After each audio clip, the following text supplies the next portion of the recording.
Hi YouTubers, here we go. I take my image, I put it on this site, it uploads, and a few seconds later, paf, we have the clipping done. I download this image, go to this other site, put it there, outer glow filter, note clipping, apply Ctrl S, save, and I can put it on my thumbnail. And voila, in less than 30 seconds. Pretty cool, isn't it?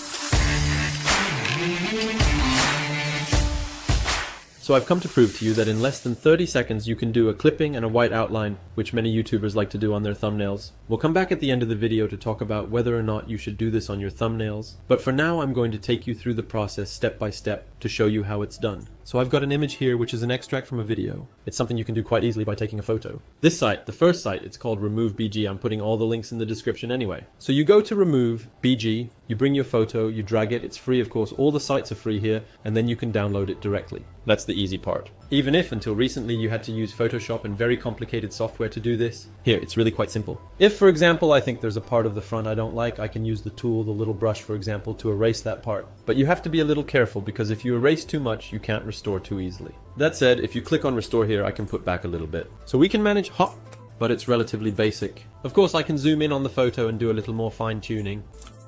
So there I go, back to normal size. You can also choose a wallpaper here if you like, but I think it's a bit of a shame. Often, what we like on YouTube thumbnails is to make a little white outline, and then once we're done with this photo, we download it. Here I'm on a PC, so on a PC it goes into the bar here at the bottom. So I already have my file accessible, and then I go to... And that's often the difficulty. I go to an editor called pixlr.com/e-pixlr.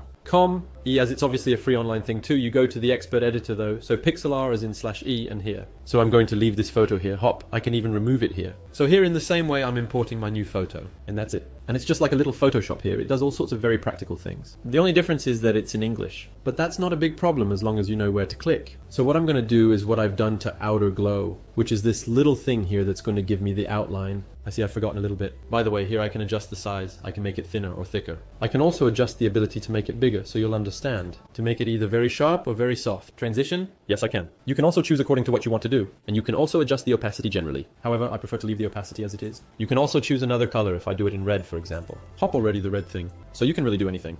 It's super simple, it's directly integrated, and it's really just great. It saves an incredible amount of time, and above all, it means you don't have to pay and learn Photoshop. So you can do that, apply it like that. Or alternatively, you can also use Otilin to make a line all around it. I've done it in black, but you can also do it in white. So it's exactly the same thing, except that you can't manage the transition. So I prefer to do the other one with outer glow, but try it in outline. And if you can't, you can get out of the trick altogether and just do outline only. So once you've done that, all you have to do is Ctrl saves for saving the download. I'd advise you to always download it as a PNG, so that you have the transparent part behind rather than having a white background. You can also make your thumbnails on Pixlr. In fact, I often like to make them on Canvas. So here I take my image, import it, and it goes straight into Canvas. And then you can add text, make a title, whatever you like, as you're used to, each in his own software.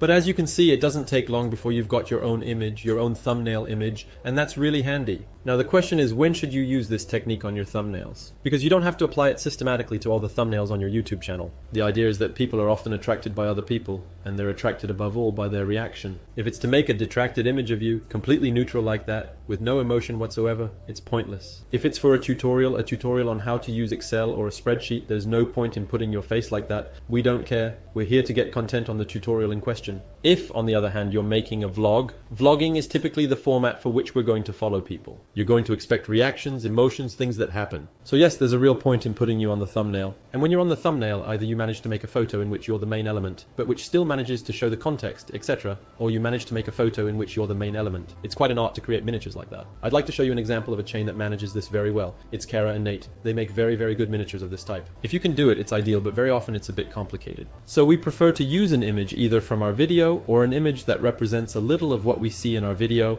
and put ourselves on top of it to create this association of I've been in this situation, I've been in that situation, experiencing this type of emotion, and then showing these emotions with your head on the miniature. And it's true that this is something that often incites us to go and see because we simply want to connect with people and we want to see what the person felt. So don't use it systematically, use it only when it's the right thing to do. And when you get a good reaction that fits in with the subject of the video and that fits in well with the title of the video too. And here's a little tip. If you put yourself in a thumbnail like this, if we see your face in the thumbnail, try to make yourself look big in the thumbnail almost 95% of the time. If you imagine that today's screen is a thumbnail, I'm probably going to be on one side, maybe on this side, because there's probably a subject, or maybe one or two words of text here, and I need to appear big enough on the thumbnail. If I appear very small like that, far behind when people see the thumbnail very small, they won't actually see me. So you have to try to make the face big enough. and often what we say is either to be able to see the whites of the eyes or to have the mouth open. It sounds silly, it's not systematic, but when the mouth is open, it often expresses an emotion. So it could be that kind of thing. Do you always have to play the fool with your miniatures or force your emotions? Not necessarily. It's not always a good idea. If you have very serious content, it's not in your interest to force emotions. On the other hand, there's a fine line to be drawn between making a head that looks forced and clownish and making a head that isn't expressive enough for people to pick it up in half a second when they come across your thumbnail. So there's a whole art to it. I encourage you to develop and train to succeed in developing this art. And for once, I'm not going to recommend one of my videos. I encourage you to go and see the syllabus plus video by Viviane, who's doing a video on why YouTubers make heads on their thumbnails, and you'll see that it's a very good complement to this video too. So go and see it. And I'll see you soon. Hello YouTubers.